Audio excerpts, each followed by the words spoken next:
नमस्कार दोस्तों, स्वागत है आप सभी का शंभू कृपा चैनल पे। तो आज जो मैं ये वीडियो लेकर आया हूँ, इसके अंदर आपसे डिस्कस करूँगा पे फिक्सेशन अंडर सीसीएस रूल। ठीक है, इसके अंदर कौन कौन से पैरामीटर्स हैं, क्या क्या होता है पे फिक्सेशन के अंदर, कैसे उसको कैलकुलेट करते हैं। ठीक है, अगर आप एनआईटी के एग्ज़ाम की तैयारी कर रहे हैं, आईआईटी के एग्ज़ाम की तैयारी कर रहे हैं, या कोई भी सेंट्रल गवर्नमेंट एग्ज़ाम की तैयारी जहाँ पर पे फिक्सेशन से रिलेटेड न्यूमेरिकल क्वेश्चन या जो भी क्वेश्चंस पूछे जाते हैं वो आपको आज इस वीडियो में क्लियर हो जाएंगे। तो इस वीडियो को अंत तक जरूर देखिएगा। आई होप आपको मेरी पिछली वीडियोस भी ज़रूर पसंद आएगी। अगर अभी तक आपने चैनल को लाइक और सब्सक्राइब नहीं किया है तो ज़रूर कर लीजिएगा, ताकि आपको आने वाली सभी भी वीडियोस की नोटिफिकेशन जो है वो समय समय पर मिलती रही है। तो चलिए स्टार्ट करते हैं आज की वीडियो। आपकी स्क्रीन पे आपको 3 स्लाइड्स एक साथ दिखेंगी, ताकि आपको जो मेरे को समझाना है, एक्सप्लेन करना है, वो आपको एक बारी में दिख जाए। तो पे फिक्सेशन क्या होती है सीसीएस रूल के अंदर? तो इसके अंदर सबसे पहले हमारे पास जो टॉपिक आता है वो आता है पे फिक्सेशन ऑन प्रमोशन। ठीक है, जो पे फिक्सेशन होती है किस टाइम पे? प्रमोशन के टाइम पे।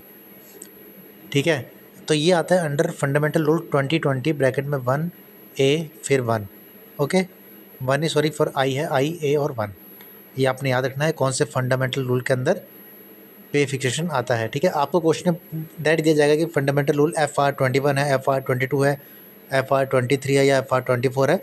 तो आपने देखना कि FR22 के अंदर आता है पे फिक्सेशन, तो आपने उसको जो है वो टिक कर देना है। ठीक है, अब हम बात करते हैं कि क्या पे फिक्सेशन होती है जब आपकी प्रमोशन होती है।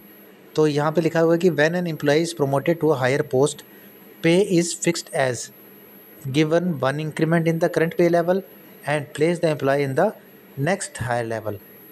ठीक है, अब मैं आप इसको प्रैक्टिकली समझाता हूँ। मान लीजिए ये एग्जांपल दे रखा है मैंने एक। ठीक है, इसके अंदर आपको दिख रहा है कि अलग अलग लेवल है, लेवल 5 है, 6 है, 7 है, 8 है, 9 है। ठीक है, आप सुपरिटेंडेंट की पोस्ट पढ़ते हैं तो आप लेवल 6 पे आते हैं। आपकी स्टार्टिंग बेसिक होती है 35,400 सॉरी। ठीक है, कितनी होती है? 35,400। ठीक है, अब मैं आपको बताता हूँ पे फिक्सेशन और प्रमोशन। मान लीजिए आप जो है आपकी प्रमोशन होती है लेवल 6 से लेवल 7 पे। ठीक है, मान लीजिए इस टाइम आप लेवल 6 पे स्टार्ट करते हैं और मान लीजिए आपकी प्रमोशन होती है 7 साल के बाद। ठीक है, तो आपके प्रमोशन पे आपको क्या मिलेगा? ठीक है, कितनी आपकी बेसिक जो है वो होगी? मान लीजिए लेवल 7 पे आप हैं 42,300 पे। ठीक है, और आपको क्या होगा? एक इंक्रीमेंट मिलेगा पहले तो नेक्स्ट इंक्रीमेंट कितना है? 43,600। ठीक है, अब अपने क्या करना है? इसके बाद लेवल 7 में जाएंगे और जो 43,600 के आगे वाला जो पॉइंट है, मतलब आगे वाली जो इनकम है इससे ऊपर की, वो आपकी जो है वो नेक्स्ट प्रमोशन पे सैलरी होगी। तो यहाँ पर आप देख रहे हैं कि नेक्स्ट जो है वो 44,900 जो है वो स्टार्टिंग है। ठीक है, जो कि 43,600 से ऊपर है। तो आपके जो पे फिक्सेशन होगी, पे फिक्स होगी प्रमोशन के टाइम पे लेवल 6 से लेवल 7 पे।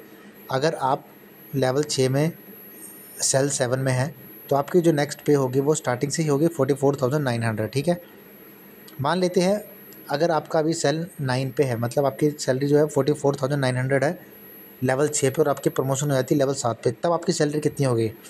तो पहले आपको इंक्रीमेंट लगा, आपकी होगी 46,200, और 46,200 के ऊपर क्या होती है? 47,600। मतलब आपकी जो डायरेक्ट सैलरी की लगेगी वो कितनी लगेगी? 47,600। ओके, आई होप आपको ये कंसेप्ट समझ आ गया होगा। ठीक है, पे फिक्सेशन का। अब इसमें जो दूसरा आता है पे फिक्सेशन में, वो आता है हमारे पास में MACP स्कीम में। MACP स्कीम क्या होती है? ये मिनिमम एश्योर्ड स्कीम है गवर्नमेंट की। ठीक है, मान लीजिए किसी की प्रमोशन नहीं होती है तब भी उसको जो है वो क्या फ़ायदा गवर्नमेंट देगी, वो आप इस स्कीम में पढ़ेंगे, MACP। ठीक है, इसके फुल फॉर्म याद करनी है, minimum assured career progression scheme. ठीक है, इसमें क्या होगा? आपको एक इंक्रीमेंट दिया जाएगा एग्जिस्टिंग लेवल पे, जिस भी आप लेवल पे काम कर रहे हैं। ठीक है, तो उसके बाद अपने नेक्स्ट हाई लेवल में जाएंगे और पे फिक्स होगी नेक्स्ट सेल के न्यू लेवल पे। ठीक है, जैसी पे फिक्सेशन होती है जो आपको पहले बताया है, वैसे ही MACP में भी होता है। मतलब मान लीजिए आप लगे हुए हैं लेवल 5 पे। ठीक है, आपकी बेसिक जो है, मान लीजिए इस टाइम 10 साल के बाद MACP मिलती है, मतलब आपकी है 38,100। ठीक है, MACP मिलेगी आपको लेवल 5 से लेवल 6 पे जाएंगे आप। ठीक है, 38,100 के बाद नेक्स्ट कितना है? 39,200 है, 39,200। तो अब आप लेवल 6 में चेक करेंगे कि 39,200 से ऊपर क्या आ रहा है, 39,900। तो आपकी जो MSCP के बाद जो सैलरी मिलेगी वो कितनी होगी, 39,900। ये आपको जो है वो मिलेगा, ठीक है। वैसे मैं आपको बताऊं कि इसमें बेसिकली आपको क्या होगा, 2 इंक्रीमेंट मिलते हैं MSCP में, यही मतलब है MSCP का, ठीक है। अभी आप नीचे देख रहे हैं कि इसमें लिखा हुआ है कि आपको क्या क्या, give financial upgradation when no promotion is received. अगर आपको कोई भी प्रमोशन नहीं मिलती है 10 साल के बाद, तो आपकी जो वो MSCP में आपकी जो है वो इंक्रीमेंट लग जाएंगे, ठीक है। तो ये हम पूरी सर्विस में 3 बार ले सकते हैं, 10 साल के बाद, 20 साल के बाद और 30 साल के बाद, ठीक है। क्या होता है इसके अंदर मान लीजिए आप LDC आए हैं, that is lower division clerk आए हैं, ठीक है। तो MSCP के बाद भी आप LDC ही कहलाएंगे, ठीक है। चाहे वो 10 साल बाद MSCP मिल रही है, 20 साल बाद मिल रही है, ठीक है, अगर आपकी प्रमोशन नहीं हुई है तो। लेकिन आपको फाइनेंशियल जो है वो अपग्रेडेशन मिल जाएगा, ठीक है। इसके लिए कोई भी वैकेंसी की ज़रूरत नहीं होती है, ऑटोमेटिकली 10 साल के बाद जो है वो आपको MSCP दे दी जाती है। इसमें कोई भी रिजर्वेशन नहीं होगी, जैसे प्रमोशन में रिजर्वेशन होती है SC के लिए, ST के लिए, OBC के लिए, ऐसे ही इसके अंदर कोई भी प्रमोशन में रिजर्वेशन नहीं होगी, ना ही इसके लिए कोई DPC होगी। DPC क्या होता है, डिपार्टमेंटल प्रमोशन कमेटी, ठीक है। ये सिर्फ आपके सर्विस रिकॉर्ड के बेस पे आपकी MSCP हो जाएगी, अगर आपका सर्विस रिकॉर्ड अच्छा है तो, और वैसे हो ही जाती है सबके, ठीक है, जिसका भी 10 साल पूरा होता है। ये लिखा है नो चेंज इन डेजिग्नेशन, आपकी डेजिग्नेशन वही रहेगी। मान लीजिए आप असिस्टेंट आते हैं, आपकी प्रमोशन नहीं होती है, या आप सुपरिटेंडेंट आते हैं, आपकी प्रमोशन नहीं होती है, तो आप 10 साल बाद भी सुपरिटेंडेंट ही रहेंगे, ठीक है। तो इसके अंदर ये होता है हमारे पास में MSCP में, ठीक है। मतलब आपको एक इंक्रीमेंट लग जाएगा और उसके बाद में एक नेक्स्ट लेवल जो भी है, 4 से 5 है, तो उसमें आप नेक्स्ट लेवल में चले जाएंगे, ठीक है। अब मैं बात करूं फ़ायदे आपको दोनों में है, मतलब प्रमोशन में भी है, MSCP में है। लेकिन प्रमोशन में क्या फ़ायदा है, एक तो हायर पोस्ट पे जाएंगे, आपकी डेजिग्नेशन चेंज होगी। मान लीजिए आप LDC तो हैं, UDC बन जाएंगे, ठीक है, या आप सुपरिटेंडेंट है तो सीनियर सुपरिटेंडेंट बन जाएंगे। लेकिन MSCP में क्या होगा, आप वही डेजिग्नेशन रहती है, सिर्फ आपकी सैलरी बढ़ जाती है। आगे हम बात करें,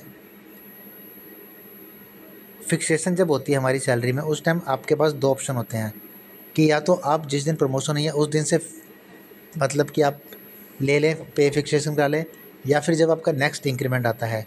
मैं आपको बताना चाहूँगा, अगर आपने 30 जून से पहले ज्वाइनिंग करी है तो आपका 1 जनवरी को इंक्रीमेंट लगता है। अगर आपने 30 जून के बाद, मतलब कि 1 जुलाई के बाद अगर आपने ज्वाइनिंग की है, ठीक है, तो आपको 1 जुलाई से लेकर 30 दिसंबर, तो आपका 1 जुलाई को जो है वो नेक्स्ट इंक्रीमेंट लगता है। अब हम बात करें डेट ऑफ प्रमोशन से, अगर आप डेट ऑफ प्रमोशन से ले लेते हैं तो आपको डायरेक्ट जो है वो एक इंक्रीमेंट लगा के नेक्स्ट पोस्ट पे आपको वो जो है जिस हिसाब से पे फिक्सेशन होती है वैसे हो जाएगा। लेकिन अगर डेट ऑफ नेक्स्ट इंक्रीमेंट लेते हैं, मतलब आपकी प्रमोशन होनी थी 1 जुलाई 25 को, लेकिन आप क्या करते हैं 1 जुलाई 26 को नेक्स्ट इंक्रीमेंट लगता है, जब उसके बाद पे फिक्सेशन कराते हैं तो आपकी सैलरी क्या होगी, थोड़ी सी कम रहती है, ठीक है। इसके बाद हम बात करें पे प्रोटेक्शन ऑन ट्रांसफ़र पे। तो मान लीजिए किसी की ट्रांसफ़र होती है या किसी का सिलेक्शन होता है किसी भी जगह से दूसरी जगह पे, तो वो टेक्निकल रेजिग्नेशन देके जाएगा या रिप्लेसमेंट, तो उसकी पे प्रोटेक्ट होगी। मान लीजिए आप चाहते हैं लेवल 6 पे जा रहे हैं कहीं पे लेवल 5 से, लेवल 5 पे आपकी सैलरी मान लो थी 40,000 रुपये, ठीक है। तो अब जब आप लेवल 6 पे कहीं नई जगह ज्वाइन करेंगे तो आपको जो बेसिक होगी आपकी वो 35,400 नहीं होगी, आपकी होगी 40,000 से ऊपर वाला जो भी उस सेल में होगा, ठीक है। ये होता है पे प्रोटेक्शन। और जब हम लोअर पोस्ट पे जाते हैं तब भी पे प्रोटेक्ट हो सकती है, ठीक है। कितनी, उसमें जो इक्वल आपकी इक्वल है, जितनी आपकी लास्ट होगी उसमें ही। अब हम बात करें इंक्रीमेंट की, तो गवर्नमेंट एम्प्लॉय को 3% इंक्रीमेंट लगता है उसी लेवल में हर साल, ठीक है। इंक्रीमेंट कब लगता है आपको पहले बता दिया है, अगर वो 30 जून से पहले ज्वाइनिंग की है तो 1 जनवरी को लगेगा, और अगर 1 जुलाई के बाद की है तो 1 जुलाई को लगेगा, ठीक है। आई होप आपको आज जो वीडियो में सारे कंसेप्ट समझ आ गए होंगे। अगर आपको ये वीडियो पसंद आई तो लाइक और शेयर और कमेंट अवश्य कीजिएगा, ठीक है। जल्दी नई वीडियो के साथ आऊँगा, तब तक के लिए धन्यवाद।